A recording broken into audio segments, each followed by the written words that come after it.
o tema de hoje é a violência doméstica. Connosco temos Pedro Brás, que é psicoterapeuta e nosso habitual convidado no programa, e também a Maria José Silva, que foi vítima de violência doméstica. Muito obrigado a ambos por aqui estarem. Obrigada. Bom dia. Bom dia. Maria José, esse pesadelo terminou há quanto tempo? Da violência doméstica? 10 anos. Há 10 anos. Porque eu acho que continua indiretamente a ser vítima de violência doméstica, porque nos momentos em que se recorda dela, deve continuar a senti-la, não? Sim, bastante. Quando é que começou na sua relação a sentir que estavam a ultrapassar o limite? A pessoa que estava a viver consigo estava a ultrapassar os limites?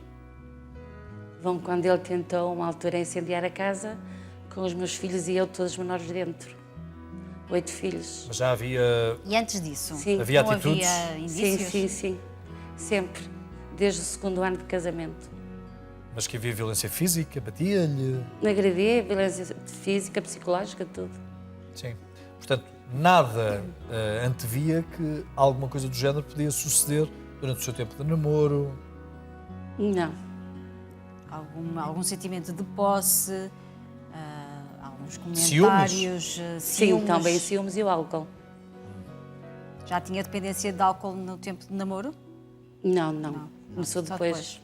Sim. Com 2 anos de casamento. E quanto tempo esteve casada? 20 anos. Portanto, durante 18 anos foi vítima de Sim. violência? Ou conseguiu, durante esses 18 anos em que foi vítima de violência, conseguiu, em algumas ocasiões, pegar nos seus filhos e desaparecer? Ou isso nunca aconteceu? Não. Nunca aconteceu.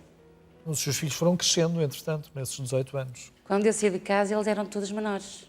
Mas ainda eram todos menores. Sim. quando saiu de casa. A mais velha tinha 16 e o mais novo tinha 3 anos. 3 anos. E foi a Maria José a sair de casa? Sim, com a ajuda da APAV a apoiar a vítima. Sim. A mais velha tentou interceder entre vocês? Meteu-se no meio da discussão? Não, o filho mais velho não podia, que o pai agredia também. Sim. Uma que tinha 12 anos, ela metia-se. Sim. E eu já não dormia com ele há bastante tempo, porque ele dava pontapés abaixo da cama, mesmo grávida, mesmo quase no fim do tempo, porque estava alcoólico, queria ter relações ele, então levava pontapés abaixo da cama. E eu saí daquele quarto e dormia para agora, o quarto dos meus filhos. Ele chegava, tentava sempre ir... Ter consigo? Sim. E a minha filha, com 12 anos, abria as mãos, punha-se em frente, com as mãos abertas. Para defender. Não vais bater na mãe. E ele, com o cigarro, queimava-lhe as mãos para ela largar a porta. Sim. Mas ela não largava. Oh, Maria José, foi pedindo ajuda ao longo desses 18 anos? Não, tinha vergonha. Nunca contou, não sei se ainda teria pais na altura? Não, se o meu contou aos seus tinha pais? mãe, mas a minha mãe era surda, não era difícil. E eu fiquei sempre aí aos 5 anos. Familiares, vizinhos, ninguém sabia? Os vizinhos, sim. Não, à altura os vizinhos disseram, não, tu não vais dizer mais que estes. Porque uma altura eu estava sentada no sofá, com os meus filhos a ver televisão, e ele entrou pela sala dentro, por um capacete, e deu-me com ele aqui assim na testa, que a sobrancelha ficou toda caída para baixo. E o sangue era todo... Sim. E a vizinha foi comigo ao hospital e disse, você não vai dizer que caiu. Eu vou consigo, vai dizer que foi o seu marido que lhe fez isso. E a partir daí os vizinhos... Estavam mais atentos. Estavam do seu lado. Estavam mais atentos. Bom, foi condenado o seu Sim. ex-marido? Primeira vez apanhou 3 anos de pena suspensa, mas continuou. Depois apanhou... Continuava a viver consigo mesmo? Continuava a viver comigo e continuava a fazer o mesmo. Como é que isso foi possível? Sim. Como é que ele continuou a viver consigo? Sim, continuou a viver. E depois, no novo julgamento, ele apanhou 6 anos de pena efetiva e aí esteve preso, mas já não estava a viver com ele. Entretanto, já cumpriu a pena? Sim. E ele tenta ver os filhos? Tenta estar com os filhos? Não, os filhos é que vão o visitar de vez em quando porque ele não... Continua a mesma pessoa. Ainda se sente ameaçada? Agora não, porque os filhos já são todos maiores e já se opõem. Foi um inferno aquilo que viveu, não? mesmo. Eu acho que eu passei, eu nem acredito, eu acho que foi um pesadelo que eu tive na vida. Chegou a tentar o suicídio? Várias vezes. A última vez agora em junho. Mas isso foi há muito pouco tempo. Porque são as lembranças que tem daquilo que sucedeu consigo? Não consigo sair de casa. Tem medo, não é? Não tenho vontade. Eu achava que a minha vida que já não fazia sentido, porque não tenho coragem, não consigo sair de casa. Eu afasto os meus filhos, porque eu não consigo estar com neles que têm que ninguém. pensar. Claro. Tens os teus filhos que precisam de si. Eu amo os meus filhos. Eu nem nunca lhes disse. Eu sei que eles estão a ver, estão em França. Eu queria saber que eu os amo muito. E hoje tenho 9 netos. Tenho um neto com 18 anos. Eles são o meu orgulho. E é nisso Por que tem que eles se focar, lutarei não é? sempre. É nisso neles que tem que que se têm- focar também. Tem que se concentrar agora. Eu sei, Pedro, que vais ajudar esta senhora, vais ajudar a Maria José na Clínica da Mente, mas este é um quadro com o qual tu te deves deparar várias vezes, não? É, Infelizmente. É uma epidemia social que estamos a viver. Tragam-me uns lenços, por favor, trazes, Ana. É uma epidemia social enorme que temos que todos falar sobre isso. Porque um dos grandes problemas, como a Maria José estava a falar, era a vergonha. A vergonha das vítimas faz com que se alimente este poder do agressor e que destrói famílias, E o que destrói percebemos é que famílias. este agressor pessoas é um completas. dependente de álcool que também está a precisar de ajuda, não é? É. Os agressores são pessoas muitíssimo perturbados. Não é? E quando se junta uma perturbação psicológica, porque às vezes temos que perceber que os agressores são pessoas que também eles vivem numa grande doença psicológica e causada muitas vezes por infâncias traumáticas também. E estas infâncias traumáticas muitas vezes criam pessoas agressoras, impulsivas, agressivas. No meio disto, se junta o álcool, Claro. não é? Que é o grande É a fórmula, impulsionador não é? É a fórmula deste explosiva. estado. Enfim, E também de realçar que têm aumentado as vítimas de violência Mortais. doméstica, as mortes, já morreram 23 mulheres no Já ano morreram 2019. tantas neste ano como no ano anterior. Exatamente. Sim. E têm diminuído as queixas. Como é que isto é possível, não é? porque estamos numa sociedade cada vez mais de imagem e a vergonha acentua-se também. Quando é um crime público, onde todos podemos denunciar, não é? Enfim, é mesmo uma calamidade importante e é importante dar a cara para Vamos para tentar, essa que coisa. ajudar estas mulheres. vamos tentar passar a mensagem de ajuda, como dizias, mas também de coragem para alguém que possa estar a ver-nos, estar a viver uma situação como esta. O que é que deve fazer? Eu imagino alguém com filhos, todos menores, como a nossa querida amiga Maria José, que não queira perder o sustento dos seus filhos, seja dependente. Temos que compreender, toda a sociedade tem que compreender que este crime não é um crime normal. É um crime em que há uma dependência emocional e familiar. E económica também. Económica, principalmente económica também. E é um crime tão anormal em relação aos outros crimes que faz com que as vítimas tenham muitíssima dificuldade em sair deste ciclo de violência. E qual é as principais razões que levam as vítimas a não sair desta violência? É que existe 3 fatores que prendem as pessoas, que é o medo, a esperança e o amor. Medo é o principal fator. É o medo de não ter sustento, capacidade económica para sustentar a família, se a pessoa, se o cônjuge não estiver com ela, não ajudar à criação da família. Vejamos Maria José com 8 filhos, se não fossem instituições e o Estado a ajudar, não é? Mas é muito difícil, a ajuda não é muito fácil assim, mas há um medo terrível, o medo de ser mais agredida, o medo que os filhos sejam agredidos. O medo, de facto, é o fator muito importante que leva a que estas vítimas continuem nestas agressões. O segundo fator importante é a esperança. Quando alguém agride, quando o cônjuge agride o outro, no fim desta fase da agressão há sempre a fase da lua de mel. O que é a fase da lua de mel? É a fase em que há um pedido de desculpa, há um reconhecimento do agressor que não deveria ter feito e a pessoa perdoa com a esperança de que, de facto, vai mudar, não é? que vai mudar. Ele só está assim porque está mal no trabalho, ele só está assim porque hoje bebeu mais um pouco, Sim.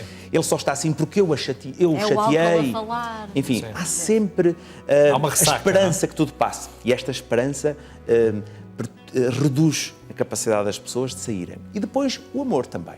Ou seja, estamos a falar numa relação amorosa, uma relação conjugal, e muitas vezes, quando o agressor não está em modo de agressão, é carinhoso e provoca sensações de bem-estar à outra pessoa e alimenta a relação pelo amor.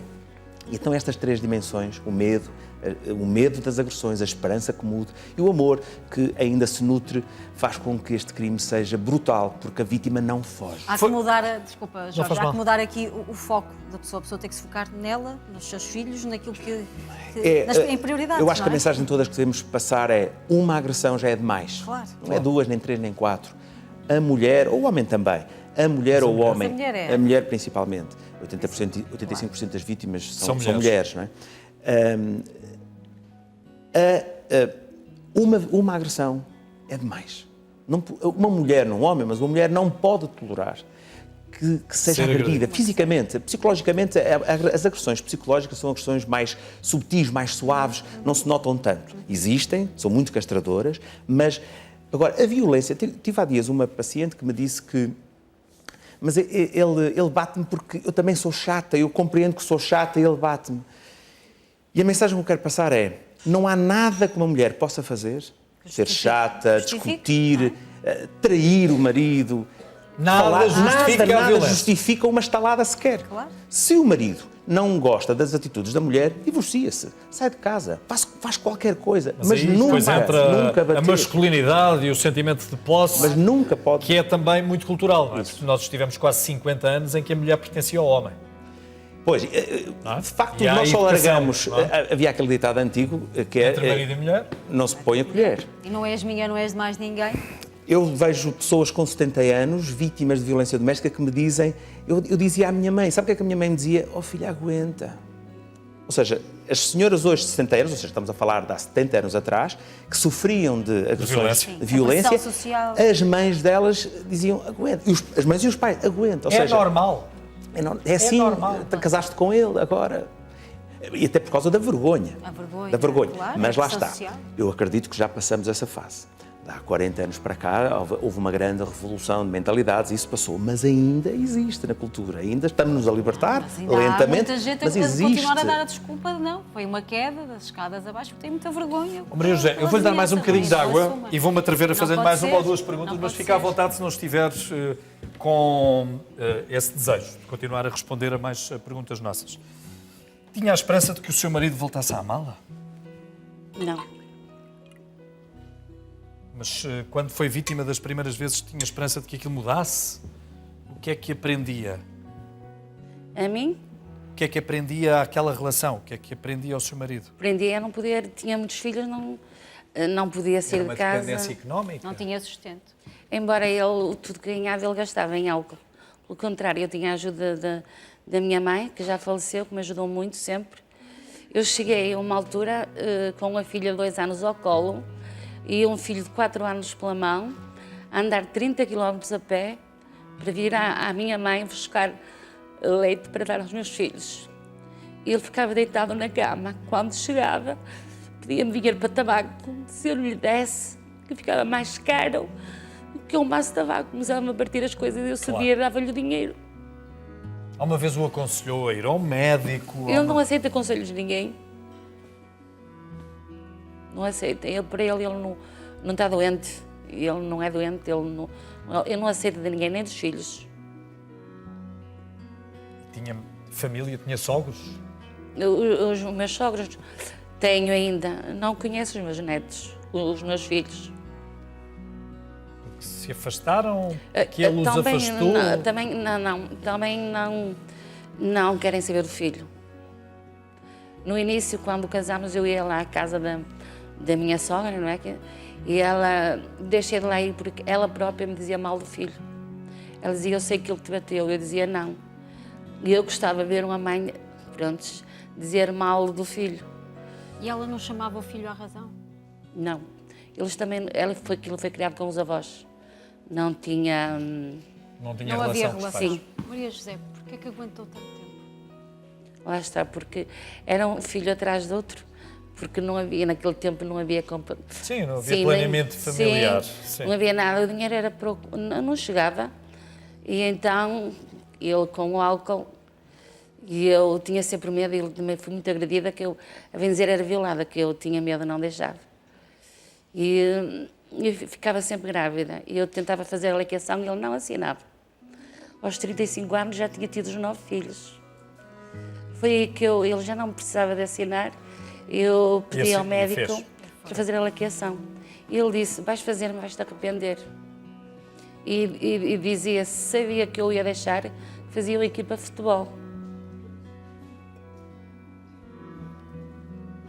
Uma altura, eu, do terceiro filho, eu estive entre a vida e a morte, porque tive hemorragias, fiquei com o vaso a sangrar. Depois da minha filha mais nova, que ainda tenho outro, eu tinha muitas vezes várias hemorragias e fazia várias vezes transfusões de sangue. Ele foi-me visitar, que estava na maternidade, no segundo dia, supostamente, se corresse bem, tinha alta. Ele foi lá e disse, tens alta? Eu disse, não, porque eu tenho tido hemorragias. Eu assim, vai para casa, que os meninos estão lá sozinhos. A mais nova tinha 12 anos, a mais velha tinha 12 anos, é que ficava com os irmãos. Ele disse, tá, eu vou para casa. Nesse mesmo dia, às 9 da noite, eu ouço um grande barulho a discutirem, sim, que era ele e o segurança, que foi ter com os enfermeiros e disse, ela vai embora, quem manda nela sou eu. Ela tem que ir embora. E eu estava no quarto e eu vi, eu fiquei com vergonha, a tremer, e vinha, eu disse, eu vou-me embora, porque os meus filhos estão sozinhos e ele não vai para casa. E os enfermeiros e os médicos disseram, se lhe acontecer alguma coisa à sua esposa, o senhor é responsável, nós não aceitamos aqui. Mas chamaram-me ao lado e disse, sentiste que estás a perder sangue, estou a andar logo para aqui. E esse mês foi um terror para mim. Estava assim com aquele medo de perder sangue. Pedro, as mazelas prosseguem na vida, não é? Não são fáceis de apagar. E como a Maria José já saiu deste clima de agressão há 10 anos, ainda continua com estes traumas. Porque isto é o grande problema. É que uma vítima não é só vítima enquanto está na agressão. É continuadamente enquanto não se libertar dos traumas e destes momentos traumáticos que condicionam a vida das pessoas ao longo do tempo. E agora vão ajudá-la. Sim, vamos ajudar a Maria José com a psicoterapia, a ajudar a retirar esta pressão, este stress, este trauma todo que viveu, que está a limitar de facto a vida toda. Maria José, vou-lhe dar 2 beijinhos, está bem? E vou ter esperança, em conjunto com o Pedro e com toda a equipa do Pedro, que consiga ultrapassar o que o passado não quis fazer o favor de lhe dar, que foi amor e carinho. Ok? Ok, obrigado. Maria José, queremos sinceramente que Obrigado, Pedro. volte a gostar de si. Sim. E que pense nos seus filhos e nos netos. Sim. Está bem? Sim. E que volte a sorrir com vontade, está bem? Sim. E que não faça nenhum disparate. Está bem? Isso é o que desejamos do fundo do coração. Obrigado, Beijinho. Pedro. Obrigado, Maria José. Muito obrigado. Obrigada.